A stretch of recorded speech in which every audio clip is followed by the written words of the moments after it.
कहा जाता है कि बिहार में सुशासन की सरकार है, विकास के बड़े बड़े दावे किए जाते हैं।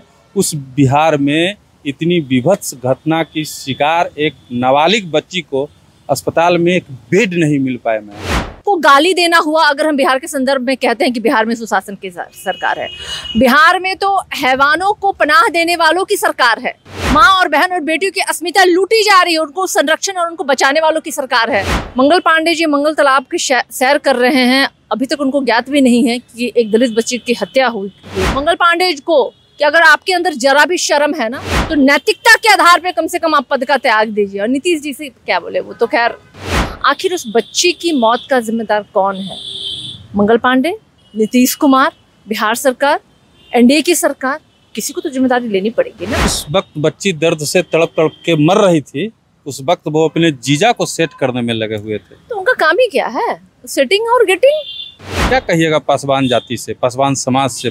क्या सिर्फ वो झोला ढोने के लिए है इस बिहार में? नहीं, ये सरकार अभी 20 साल से बिहार में जो है ना, एक्चुअली बेटियों और बहनों के लिए ना नरक राज है। मुजफ्फरपुर के कुढ़नी में दलित बच्ची के साथ हुई दर्दनाक घटना ने पूरे बिहार को शर्मसार किया। तमाम मुद्दों पे हमारे साथ बात करने के लिए आरजेडी की नेत्री सारिका पासवान जी हैं। मैम, कैसे देखती हैं इसको? देखिए, बिहार में प्रतिदिन बच्चियों के साथ बलात्कार और हत्या की घटनाएं आम हो गई हैं। उस पर भी देखिए कितनी ये शर्म की बात है कि ये सरकार दावा करती है कि स्वास्थ्य और शिक्षा बहुत दुरुस्त है बिहार में। वो बच्ची अपने इलाज के लिए मुजफ्फरपुर से पटना रेफर की गई और लगभग 8 घंटे उसको एम्बुलेंस में बिताना पड़ा उसको। पीएमसीएच के अधीक्षक कहते हैं कि एम्बुलेंस के अंदर उसका इलाज चल रहा था। तो भाई, अब तो उनको पीएमसीएच से हटा करके किसी एम्बुलेंस का अधीक्षक बना देना चाहिए। उनकी जिम्मेदारी तो वहीं तक है। खैर, पूरा पटना बिहार जानता है कि जिस तरीके से हर हॉस्पिटल में ये अधीक्षक जो नियुक्त किए गए हैं, उनकी क्या अपने हॉस्पिटल के प्रति और मरीजों के लिए उनकी क्या जवाबदेही है, वो नहीं जानते हैं, बिल्कुल वो नहीं जानते हैं। और मंगल पांडे जी मंगल तालाब की सैर कर रहे हैं। अभी तक उनको ज्ञात भी नहीं है कि एक दलित बच्ची की हत्या हुई, बलात्कार हुआ, गले को रेता गया, सीने को फाड़ा गया और वो बच्ची तड़पते हुए उसने अपनी जान दे दिया। तो हमारे नेता तो सड़क से लेकर सदन तक बोल ही रहे हैं कि भाई क्या अस्पताल की स्थिति है, क्या शिक्षा की स्थिति है। लेकिन बहुत बड़ा प्रश्न है कि आखिर उस बच्ची के हत्या के लिए जिम्मेदार कौन है? सरकार को जिम्मेदारी लेनी चाहिए। संजय जायसवाल ने ट्वीट किया, वो ट्वीट महज 15 मिनट ठहरा। 15 मिनट में ही उनकी संवेदना मर गई, समाप्त हो गई। हिम्मत भी नहीं हुई कि उस विषय पे वो टिक सके। लेकिन उस छोटी सी बच्ची, एक दलित बच्ची जो इलाज के अभाव में जिसने अपना दम तोड़ दिया, जो दरिंदगी की शिकार हुई, आखिर उस बच्ची की मौत का जिम्मेदार कौन है? मंगल पांडे, नीतीश कुमार, बिहार सरकार, एनडीए की सरकार? किसी को तो जिम्मेदारी लेनी पड़ेगी ना।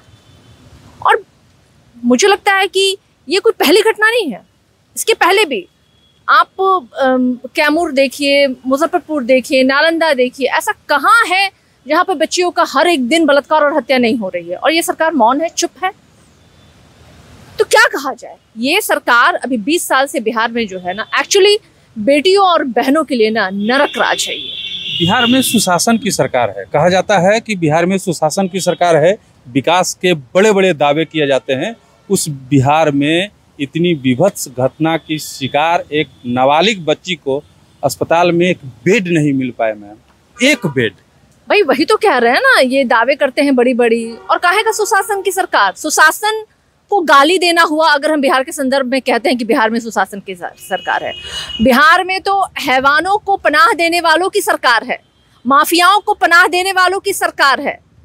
यहाँ गांजा की तस्करी करने वालों की सरकार है, शराब की तस्करी करने वालों की सरकार है, दिन दोपहरिया में तमंचे लहराने वालों की सरकार है। माँ और बहन और बेटियों की अस्मिता लूटी जा रही है, उनको संरक्षण और उनको बचाने वालों की सरकार है। तो कहा ये सुशासन की परिभाषा है क्या? जिस समाज से शर्म आनी चाहिए। मैं तो कहती हूँ मंगल पांडे को कि अगर आपके अंदर जरा भी शर्म है ना, जरा भी अंदर आपके अगर मोरल है, तो नैतिकता के आधार पे कम से कम आप पद का त्याग दीजिए। और नीतीश जी से क्या बोले, वो तो खैर मानसिक रूप से वो अचेत मुख्यमंत्री हैं। अभी तो बिहार जो है बिना मुख्यमंत्री का प्रदेश बन करके रह गया है, क्योंकि मुख्यमंत्री जी की जो हालात हैं, उनके सहभागियों ने कहा था कि भाई उनकी मानसिक स्थिति सही नहीं है। बावजूद इसके इस तरह की घटनाएं जो प्रतिदिन हो रही है, उसकी जिम्मेदारी कौन लेगा? एक बहुत कड़वा सवाल है और बहुत मुझे लगता है दिल झकझोर देने वाली जो घटनाएं इस तरह की हो रही हैं, तो आज बहन बेटियां इस प्रदेश में सुरक्षित नहीं है। जिस बिहार में वो बच्ची जिस जाति से आती थी, बिहार में उस जाति का स्थापित राजनीतिक दल है, स्थापित नेता हैं, बावजूद इसके उस बच्ची को अभी तक उस बच्ची के लिए संवेदना का एक शब्द नहीं आ पाया। नहीं तो क्यों आएगा?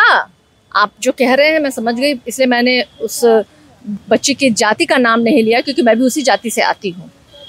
पासवान बच्ची थी वो, लेकिन जो भी बच्ची किसी भी लड़की की अगर इस तरीके की दरिंदगी की वो शिकार होती है तो वो किसी जात धर्म मायने नहीं रखता। मायने ये रखता है कि वो एक बेटी है, वो बेटी किसी की भी है।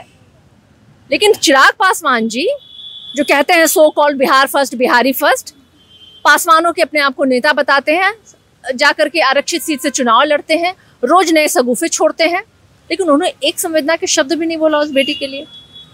तो अब कैसे नेता हैं? खैर उनके अंदर है भी संवेदना या नहीं है वो भी जांच का विषय है। जिस वक्त बच्ची दर्द से तड़प तड़प के मर रही थी, उस वक्त वो अपने जीजा को सेट करने में लगे हुए थे। तो उनका काम ही क्या है? सेटिंग और गेटिंग।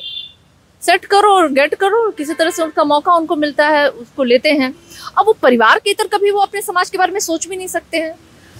स्वर्गीय रामविलास पासवान की पार्टी को भी तो 2 टुकड़े में उन्होंने बताया, और मैंने कहा कि वो चिराग है ना जो जहाँ रहते हैं वहाँ आग लगाते हैं, और अपने स्वार्थ के अलावा वो कुछ सोचता नहीं है उनको। लेकिन खैर उनको अपने जीजा को दिला दे, अपन साली को दिला दे, बहनोई को दिला दे, सास को दिला दे, या जिस रिश्ते को दिलाना है दिला दो। लेकिन जो आपका प्रथम रिश्ता है आपके समाज से, जिसके बल पे आप वोट लेते हैं लोगों को, जिसके कारण कि पासवान समाज की जातियां जो जाति है ना वो हमेशा से ही टारगेटेड रही है।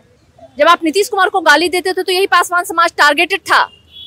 आज ऐसा लगता है ना कि मानो लोग सोचते हैं कि अगर चिराग पासवान को हमने कुछ दे दिया तो संपूर्ण पासवान जाति को मैंने कुछ दे दिया। जिस पासवान ने आपको चिराग पासवान बनाया, बिल्कुल वही तो मैं कह रही हूँ। आज अन्य दलों की भी ये सोच है कि अगर चिराग पासवान को दे दिया या चिराग पासवान की किसी फैमिली को हमने कुछ दे दिया तो हमने पूरी पासवान बिरादरी का हमने बड़ा अच्छा काम कर दिया। नहीं, ऐसा नहीं है। चिराग पासवान अलग सोच के व्यक्ति हैं, उनकी विचारधारा अलग है, उनकी सोच अलग है। परिवार से इतर उन्होंने कभी किसी की भलाई की सोची नहीं, और मुझे लगता है वो सोच भी नहीं पाएंगे। अंतिम सवाल मेरा है, क्या कहिएगा पासवान जाति से, पासवान समाज से? क्या सिर्फ वो झोला ढोने के लिए है इस बिहार में? नहीं, कोई भी पढ़ा लिखा पासवान समाज का व्यक्ति, बच्चे, और मुझे लगता है जो जिनके हाथों में कलम की ताकत है, जिन्होंने संविधान पढ़ी है, वो चिराग पासवान के पीछे झोला लेके ढोने वाला नहीं है। एक बहादुर, हमारी जाति जो है एक बहादुर जाति है। प्रहरी का काम हम लोगों ने हमेशा से किया है। आपको भी पता है कि चौकीदार का जो पद है वो हमेशा से ही हमारी जाति के लोगों ने ही संभाला है। तो आप समझ सकते हैं कि हम बहुत ही स्वतंत्र और स्वच्छंद विचारों वाले हैं, और मुझे लगता है कि कोई भी पढ़ा लिखा पासवान जो है ना, चिराग पासवान के पीछे झोला लेके ढोने वाला नहीं है, क्योंकि वो अपने अधिकारों को जानता है, और वो भी जानता है कि ये चिराग पासवान कितना बड़ा छलिया और ये वो जमूरा है ना जो किसी मदारी के हाथों का इशारों का कठपुतली है। चलिए, बहुत बहुत धन्यवाद मैम आपका। एक बात तो है, इस घटना के बाद पासवान समाज के लिए सोचने वाली बात यह है कि क्या सच में पासवान समाज सिर्फ और सिर्फ झोला ढोने के लिए इस बिहार में रह रहा है? सिर्फ और सिर्फ चिराग पासवान को लोकसभा और चिराग पासवान के नेताओं को विधानसभा चुनाव में जीत दिलाने के लिए इस बिहार में रह रहा है?